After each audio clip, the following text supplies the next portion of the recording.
On this week's GTA 6 o'clock, the Borderlands problem. Take-Two came out and slapped me in the face and said, haha, PC version mentioned for 2026. it's going to come out in the fall for console and then early 2026 for PC. And will GTA have a Fortnite-style creation mode? Rockstar would look at what Fortnite has become and say, we want some of that. It's all here on this week's GTA 6 o'clock.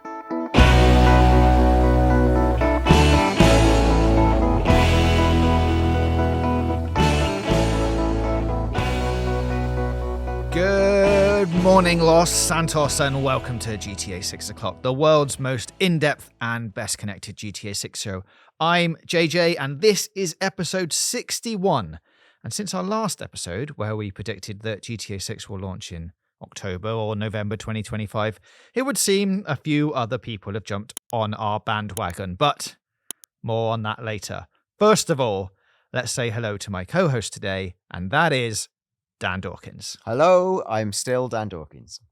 So, Dan, let's get straight into it. After last week's show, Sony broadcast a state of play, which we knew about at the time of recording, but obviously didn't know what was going to be in it. We got the same sort of reports of people on the internet going, Trailer 2 is coming. Finally, Sony are going to put it in the state of play.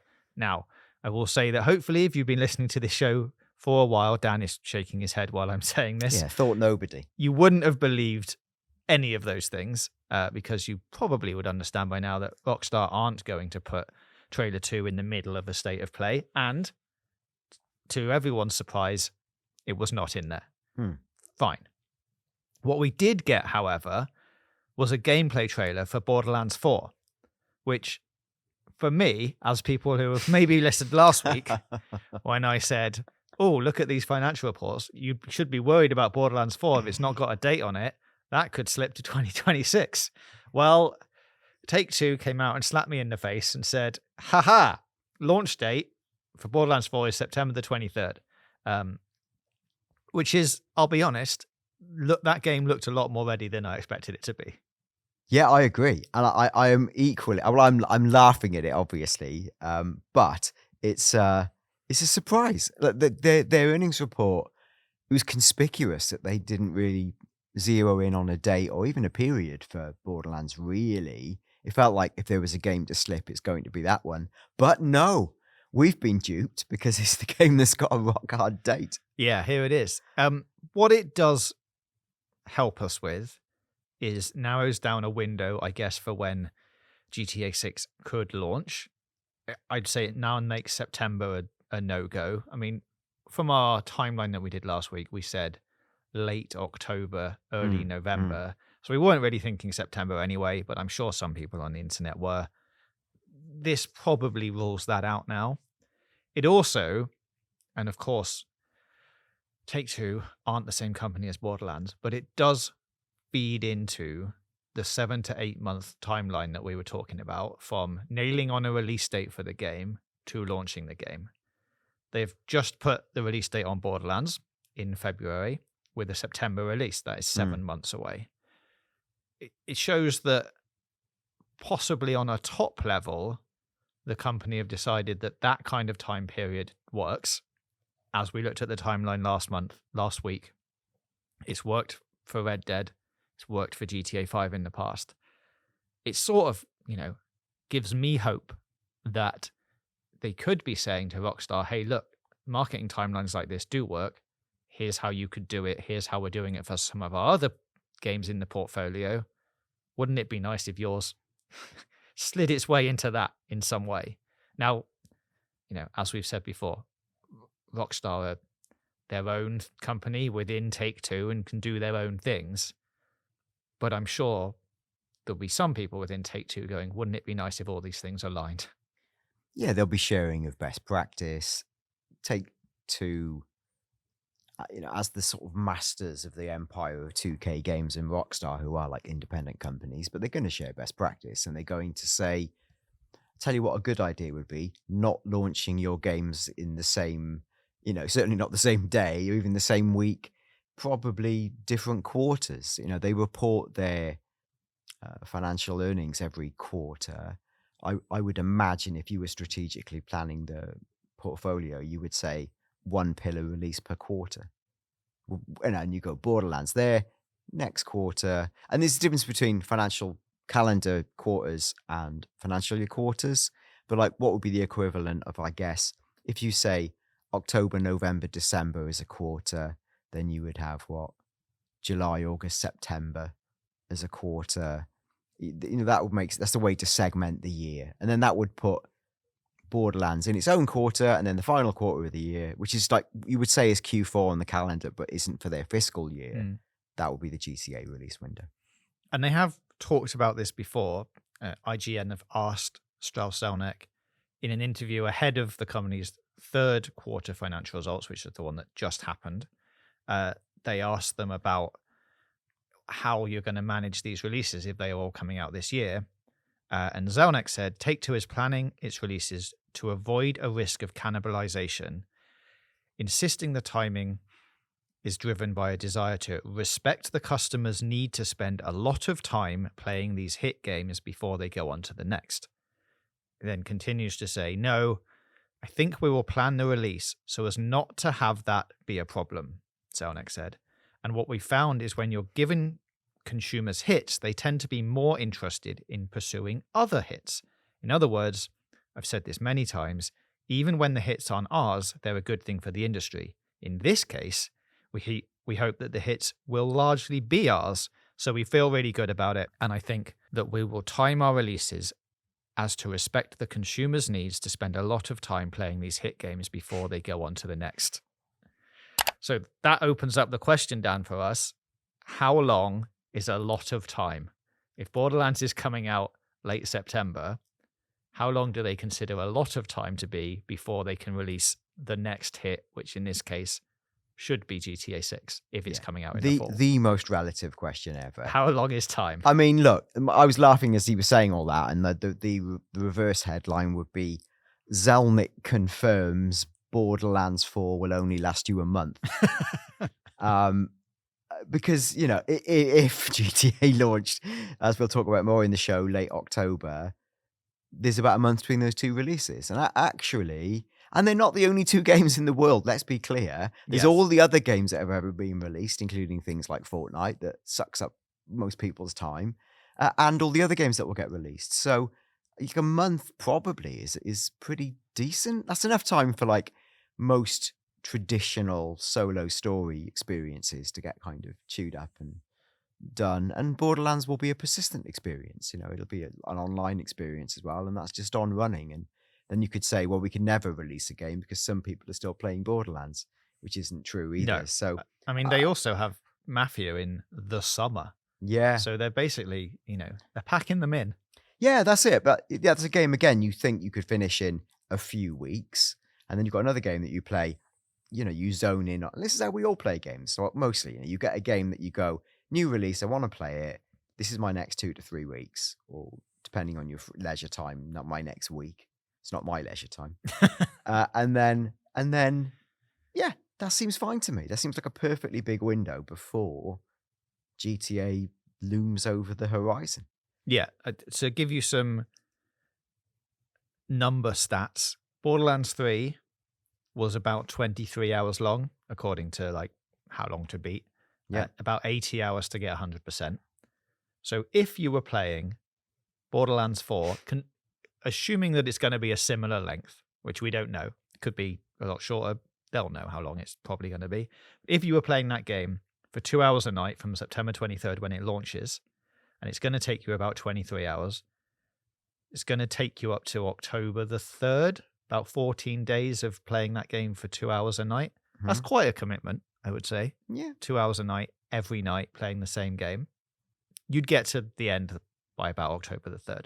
If you want 100% complete it, it takes you to November the 1st, which is 40 days, which is maybe too long. And I don't think they are talking about you have to 100% the game before you play the next one. The percentage of people of any game who 100% it are... Or even finish it. Yeah, the niche of the niche of the niche. And we've said many times on this show about Rockstar themselves being like astonished at how how far people didn't get into GTA 4.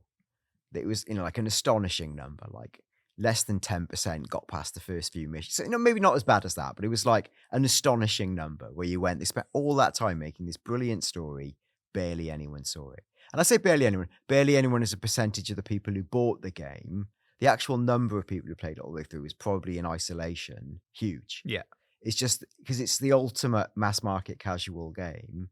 You get people who just want to drive a car around and run over pedestrians and have a laugh. And 6 will be the same. There'll be loads of people who don't really care about anything we're talking about right now. I know, like, heaven forbid, but they'll buy GTA because it's GTA. Yeah, and even, like you say, 200 million plus copies of that game, 10% of 200 million is still a big old chunk of people. Yeah, it's a load of people, and will be more people that will finish the story to completion than will buy other games. And I know it's a different set of ratios. GTA is huge. What I think would be good to get a take on here is the quote and we found that when you're giving consumers hits, they tend to be interested in pursuing other hits.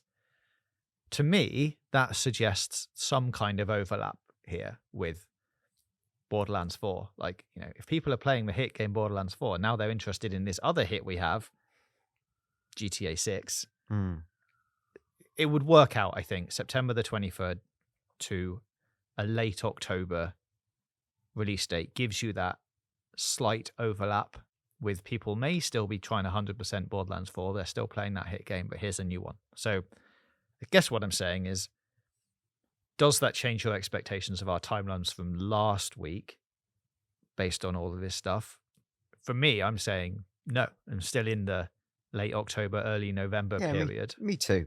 I think what Zelnick is doing is that coded speak that all people in his sort of position have to say of, what is it? A rising tide lifts all boats. Good games are good for us. There's no competition. We're in, the things you all say, the platitudinal, we're in competition with ourselves, and the real competition is other entertainment mediums and all this sort of thing. And the idea is, the theory is that when video games in the plural are good, and there's lots of good video games, people in the world go, oh, games are good at the moment. I might play more games than I would watch Netflix or HBO or go to the cinema or whatever I was planning to do. And that's good. And we talk about that when we do award shows. Good year for video games. Lots of good hits. Good focus on video games. So yeah, I agree. I think it is good. Good. Well, what if I told you that, to back this up or not, Mike Yarber has chimed in on this very topic on X, or Twitter if you like. Mike is the former president of Blizzard Entertainment and the current corporate VP of Microsoft. So you would think he might have been in and around some of these conversations, not necessarily with Rockstar directly, but about launching games and all of that kind of thing. He has said, and I'm going to quote here, GTA 6 is the king. They don't care who announces what. Everyone will move their release date out of the way whenever they announce the ship date for GTA 6. It is really the only game that has the power to do this today. Someone came back to him and said, the point is that it's advantageous for the publisher of both Borderlands and GTA to space it out. And then he said, Borderlands 4 doesn't matter. Rockstar is controlled by no one, including their publisher. Which basically is him saying, I think, if Rockstar came out and said, actually, we're going to launch the game on September the 29th, the Borderlands date might change. Yeah, who's the power holder? It's the biggest game in the world. It's GTA. Yeah. It's GTA. He's right. There's nothing he's saying there that's controversial. No, but it did get me thinking that, is there any other piece of entertainment that you can think of in the world that can do this kind of thing, of when everybody goes, that thing is coming, we better not be around then?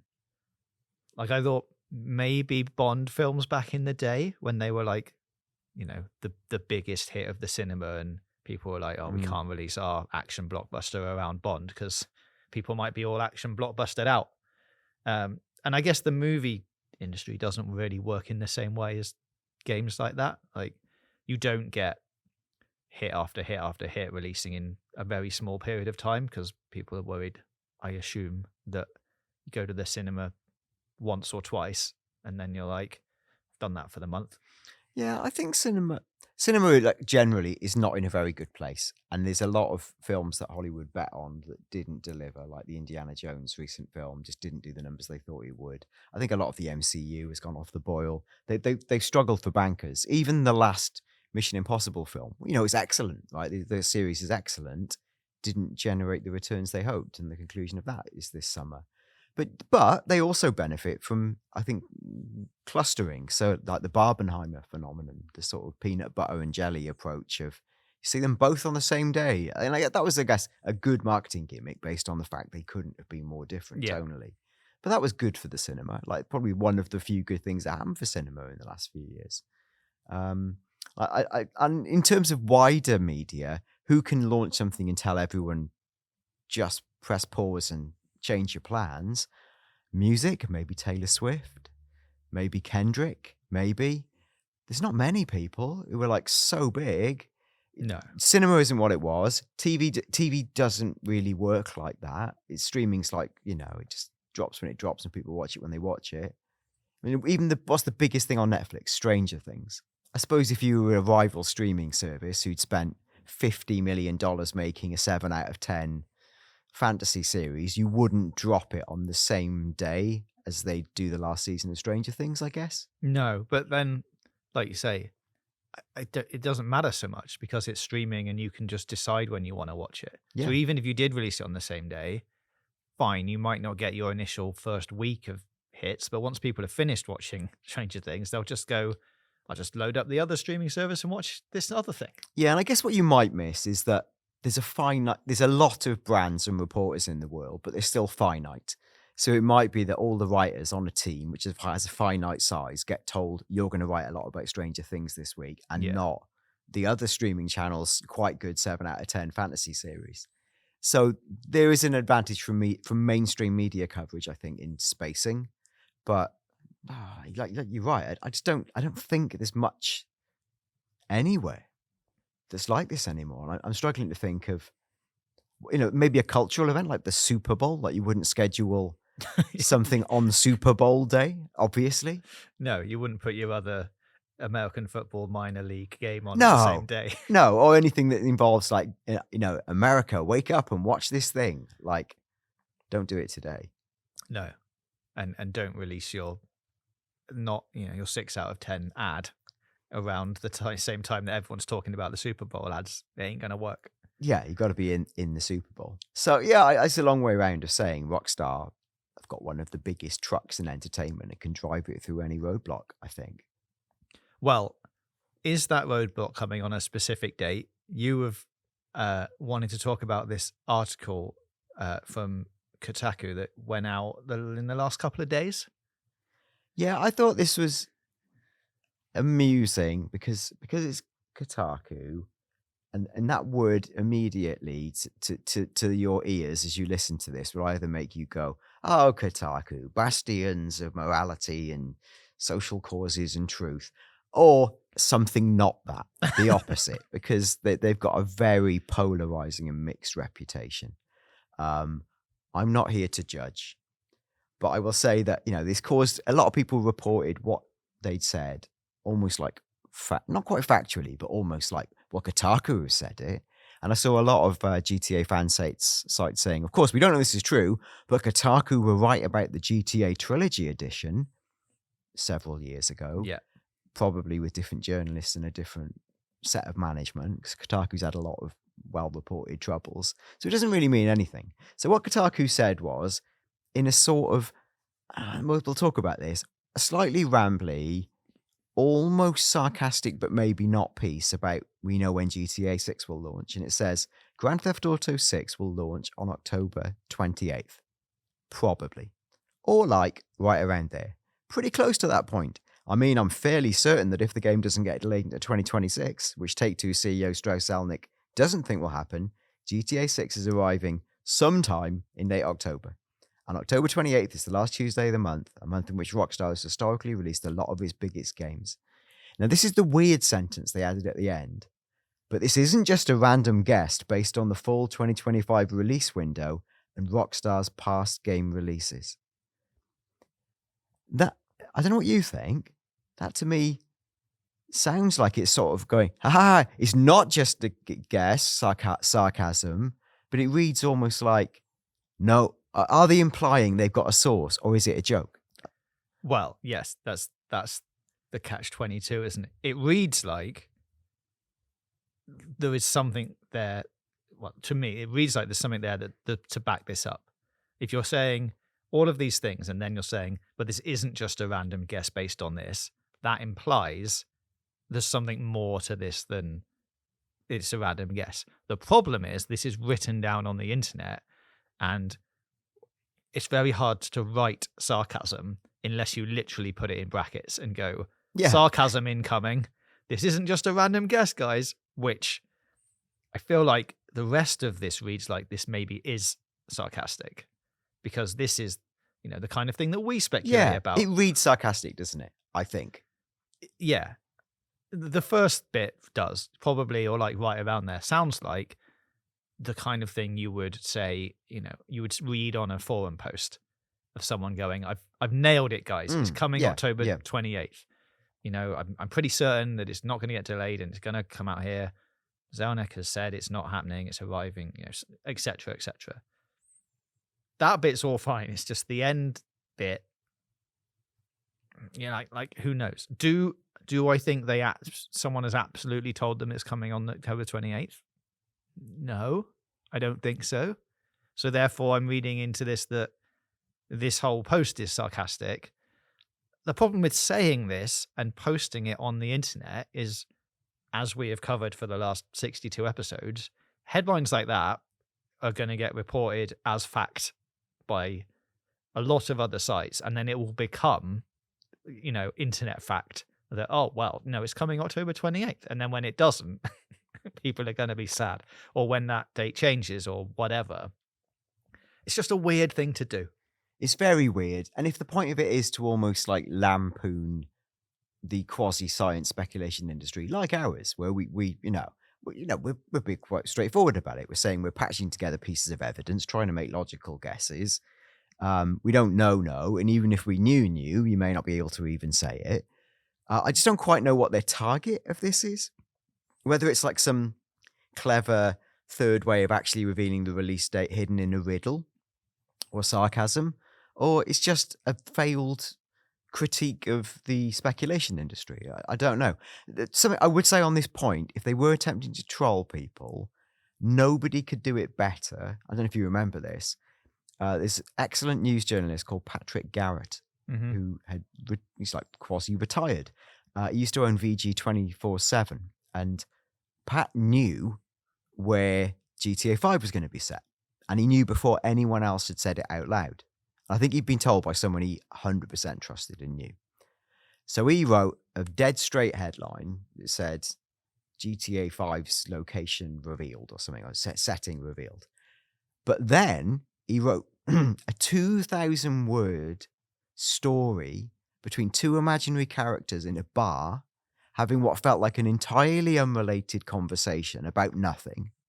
So people had to read through 2,000 words of screed that felt completely unrelated, and the final line basically said GTA 5 will be set in Los Angeles, or like their version of it. Yeah. That was it. And he made people burn for that information. And that was funny because it was almost like a piece of performance art. You probably hated it, but it was clearly like a troll and a critique of people padding out one line of information, 2,000 words. That was good. That was 15 years ago he did that. Yeah, and this isn't that, because this is just a paragraph, right? This is not much more to this article than this. Yeah, it's like a standalone article, but it's just not, it's neither hither nor thither. It's just trapped in the middle. So it's a strange, I'm not here to comment on all of Kotaku. It's just a strange thing for them to have done. And if they really were saying, we know when the release date is and it's this, I feel like there's a different way they could have done it than trying to layer their own. It's just a weird thing. I just thought it was worth talking about because it got talked about by a lot of different people.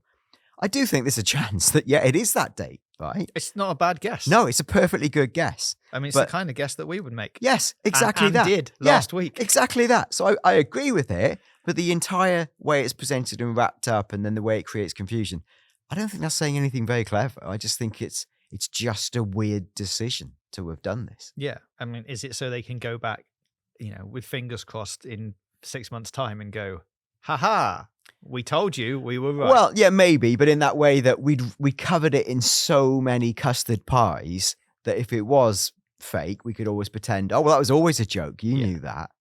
Possibly. But it's just such a weird decision. Such a weird thing to do. So it's worth talking about. I don't know if people in the comments have any thoughts, but I just thought it was weird. All of which leads up nicely into an interesting statement from Corsair's gaming financier, VP Roland van Veen, who's actually said some things regarding the PC release date of GTA 6. Now, this was during a recent Corsair financial call. Now, we all know we love those words on the podcast. A big old meaty financial call. He said, and I quote, "Yeah, GTA 6 is probably the one everyone is talking about. And we'll get a glimpse of that, I think, later on in the year for console. My understanding now is it's going to come out in the fall for console and then early 2026 for PC." My key takeaways from these statements are the words "I think" later on in the year for console, and my understanding now is it's going to come out in the fall. I would say he's sort of hedging his bets here in a way of going, yeah, I've heard it's coming out in the fall, so that's what my understanding of it is right now. Yeah. And I believe these things will happen, but who knows? Like it's washy enough to go, well, I've sort of said it is happening, but who knows?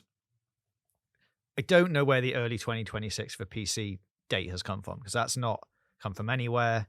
It's, the traditional timeline between console and PC release for GTA games is huge. Yeah, it's been big. So it doesn't fall into like something where he's gone, in the past, it's been a gap of 6 months. Therefore, we think early 2026. So that the interesting thing maybe is early 2026. Like, where has that come from?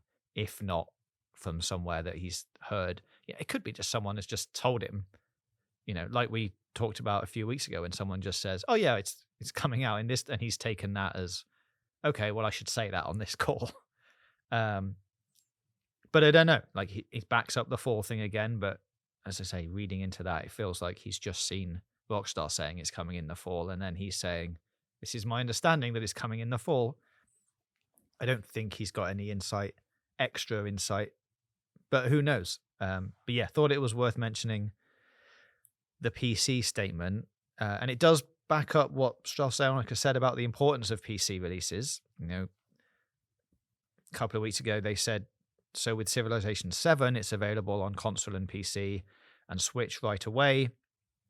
He then said, he was talking about the Firaxis game Civilization 7. With regards to others in our lineup, we don't always go across all platforms simultaneously. Historically, Rockstar has started with some platforms and then historically moved to other platforms.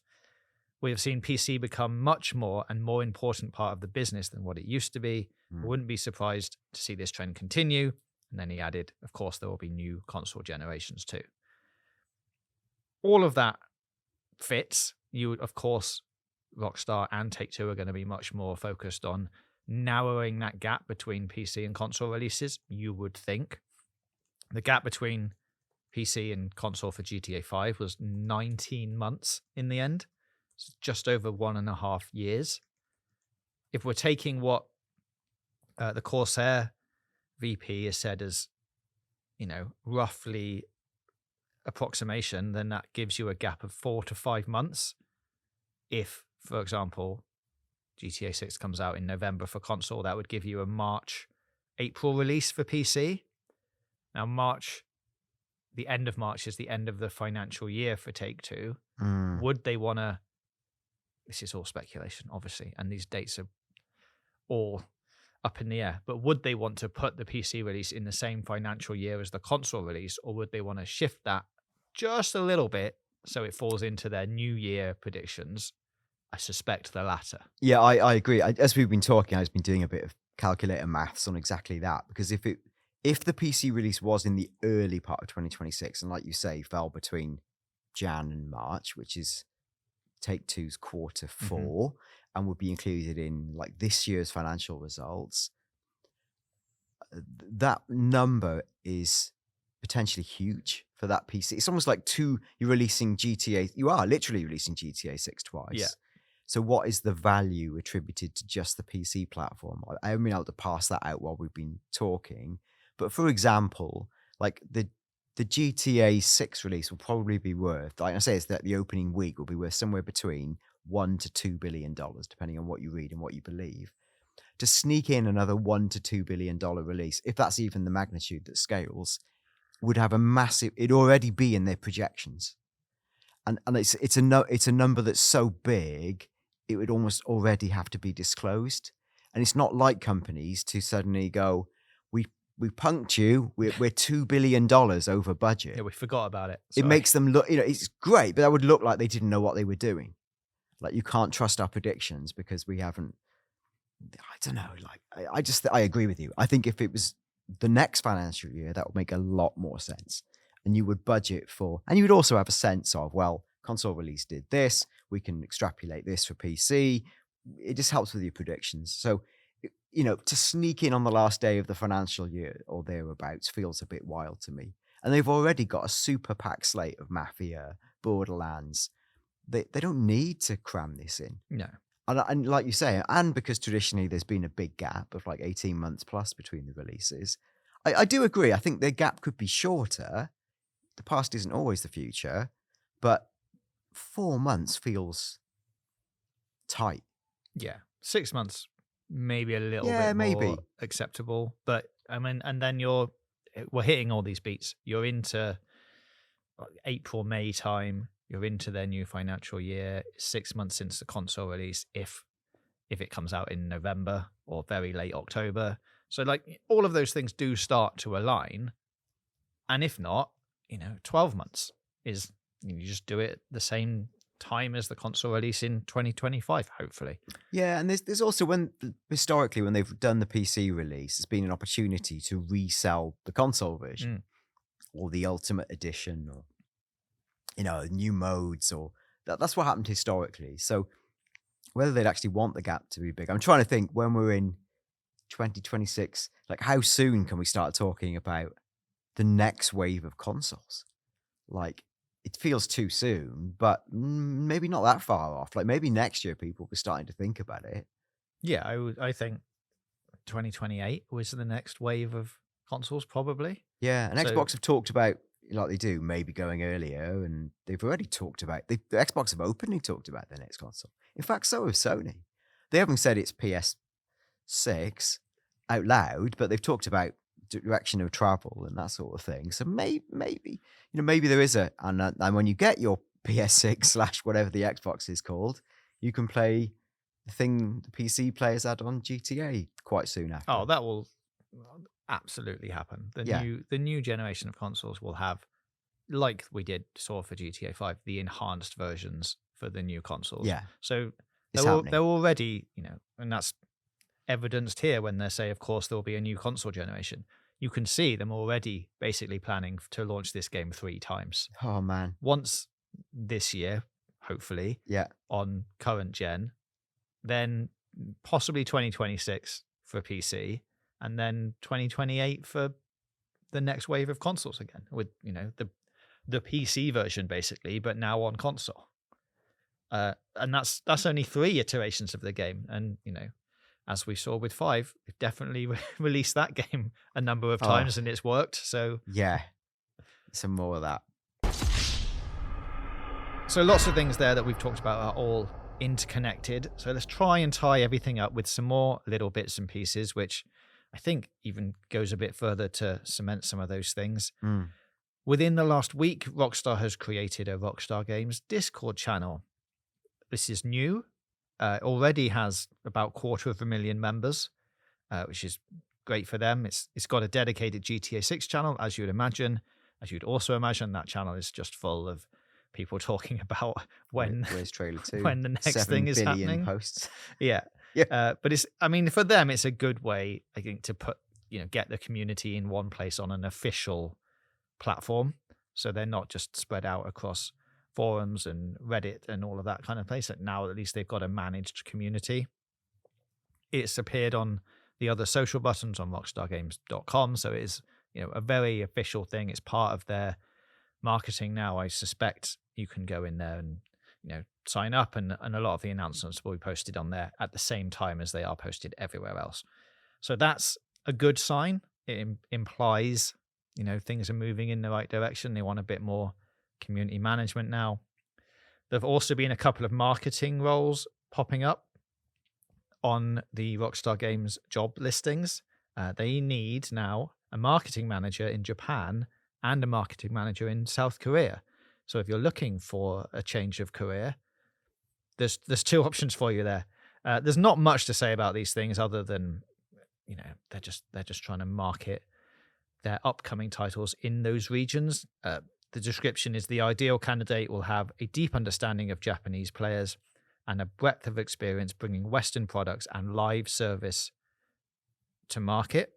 And then in the what we do section, it says we manage product launches for high profile console, PC, and portable video games, including live service titles. I would suggest that is GTA. Like, it's a high profile console release. The live service element of it is GTA Online. It's good that these roles are popping up. I think it shows the direction that marketing is about at some point to start picking up. They want these roles in place for when that happens. It's all good things. Something that's a little bit further down the line, maybe after this, is there's been a report this week that Rockstar's been talking to top metaverse creators to discuss GTA 6 and making it the next curator platform. This is from DigiDay, which we can see on screen if you're watching on YouTube.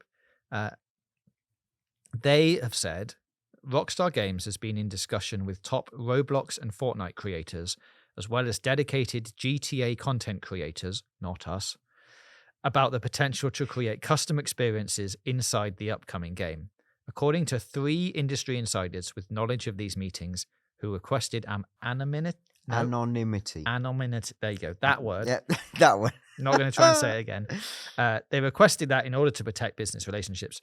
These experiences would allow creators to modify the game's environment and assets to bring their own intellectual property and potentially their brand sponsors into GTA's virtual sandbox, which is a big, long way of saying they're trying to open up experiences within GTA Online somehow for content creators to create things much like the Fortnite creators do, the Roblox creators do, where you create your own island and it's within the game's, platform, but not necessarily a battle royale or something. You can create something else. Peter Baskin, who's the global gaming and esports lead for WPP agency Wavemaker, has said, "It is my firm belief that the reason they've purchased 5M is exactly that, to spin up a metaverse universe of custom-built experiences and potentially UGC items with an attached UGC creator economy." The article then says, unlike the virtual worlds inside platforms such as Roblox and Fortnite, GTA servers are hosted on 5M, charge users subscription fees to participate. Creators have made millions of dollars by charging users subscription fees that typically range between $25 and $100 per month in exchange for custom in-game cosmetic items and priority access to the queue to enter the servers, with 5M skimming a cut of all subscription revenue. At the moment, metaverse platforms such as Fortnite and Roblox lack this kind of subscription functionality. So then, Dan, if all of these things, are correct, what do we think this could mean for GTA 6? And do you have any thoughts on how that kind of subscription model, in terms of come here to play this version of GTA Online, which has got, X, Y, and Z activated, compares to, say, just I've created a red versus blue match in GTA Online, you can come and just shoot each other? I guess what I would say is, for something we're discussing at the end of a packed episode, this is another episode or two, potentially, of discussion. Absolutely. We've talked about this on previous shows. We put forward the idea of course, Rockstar would look at what Fortnite has become and say, we want some of that. Given the success of GTA Online, which has been unbelievable for them, but it's not a platform in the same way that Fortnite or even Roblox or even Minecraft is, they're going to want some of that action. So I agree exactly with what the guy, I forget his name, the analyst guy had said. Like he's right that they would be doing that through 5M. That was the point of that acquisition. I would say about all of this as well, what makes this super credible, it's not reported on like, GTAmegafans.com. It's on DigiDay, which is like pretty much the world's, or certainly, the certain territories leading advertising publications. So it's not hysterical. It's them reporting on the business and advertising implications of GTA moving into this space. And they've clearly been tipped off that they are. And they would know the people at the agencies who are having this conversation. So I think this is deeply plausible. It's plausible because, of course, they would. It's sensible. And also because this is a largely reputed outlet who would talk to people who would be making these sorts of decisions. How does that cascade for subscriptions and how that works? Like, I don't know. I feel like I'll be speculating for an awfully long time. But what I like the bit where the guy talks about in a horrendous way, where he goes, this represents the adult enumeration of the creator economy, where he's sort of basically saying, when kids grow up and they're fed up with Roblox and Fortnite, what's the next step for them? Yeah. And it could be GTA, which is like traditionally quite an adult game, even though it's played by some 12-year-olds. It probably shouldn't be, but it is. GTA could be waiting for you. And I'd imagine, like you've talked about, James, like, wouldn't it be a great environment to go, this famous person's doing a concert. Let's go and see it. To do all those things that Fortnite's become famous for, there's no reason GTA can't do them. And then what the creator economy looks like, I don't know. This is where it gets really wild. Is it like sort of 5M super hardcore role play, super interior stuff? Or is it more, like you said, you go on Fortnite and there's a load of playable maps that are quite good? I imagine they'd want it to be both. Yeah, right? maybe all. You go, I'll go and play GTA Online, but with, you play as the police and everyone else in the world is doing crimes and you have to be the police. Like those kind of things exist already. Yeah. And I can see them just trying to change that over into a more officially licensed, if you like type game mode. And a more accessible thing. It's a very hardcore. It's like people who are doing LARPing or playing Dungeons and Dragons who are like, it's really straightforward. Come to it. And I'm like, oh, no, it's not straightforward. It's loads of rules and it's quite complicated. Some people want that, not everyone. Yeah. And then some other people will want just that. I just, want a shooting range, or I want, whatever. I want a like the things that are in 5 at the moment, like just races across insane maps with loops and jumps and all of that kind of thing, and doing that and becoming really good at that. So it's just an expansion, I think, of what they're already doing. Whether or not the thing comes to fruition about specific brands in there, like that's always going to be a challenge, I think, especially when GTA has traditionally not had brands and has actually had, a lot of their own takes on Sprite and Coke and that kind of thing. Like, what happens if Coke come to you and say, actually, we want to have a special Coke level? Who knows? But those are the kind of conversations they're probably having. It poses a really interesting, I think, again, we've talked about everything on the show because we've done so many shows. If you were, let's say you were Red Bull and you were going, we're famous for crazy stunt experiences, one-off, adrenaline-seeking fun. And we've made the ultimate stunt map in GTA 6. Like, would it be presented as Red Bull's ultimate stunt arena with crazy 4x4s? Or would they even be willing to go, Rockstar, we want you purposefully to parody our brand in a way that's clearly us, but call us something else, even though it's Red Bull? Like, I wonder if Rockstar would have that power to go, our universe trumps everything, and by being part of us, you accept. But then it almost becomes an event of, what are they going to call? What is the Coke collaboration going to be? Which we sort of know the answer to because it's like in the game. But there'll be lots of brands where they, maybe by bending the knee to Rockstar, it's going to be, you get to be part of our unofficial weirder universe, like you're being anointed. That would be really interesting. And like, a difficult conversation for serious business people to accept that level of our brand is subservient to yours, but maybe for the greater good. I wonder if that could work. I do not want to be in those meetings when you're suggesting what you could call like brand X and going, and these are some of the logos we've come up with, and them going, oh, we don't like any of these. And you're like, well, you're going to have to pick one. And they all look like different parts of genitalia. Which one do you hate the least? Yeah, I just think that's really interesting. Will it go anywhere? Probably not, because maybe brands are just too precious about how they're represented. But that would open up a layer that's different to Fortnite, because Fortnite's quite literal. It's like, we've done a deal with Disney. It's Elsa. It's, whoever it is. They just literally replay things. Yeah. Well, as you say, Dan, we've had a lot of discussions this week, and without wanting to make this into the next Ben-Hur feature film, I think it's probably a good place to wrap that up. There's loads of things we haven't talked about this week. There's a few leaks.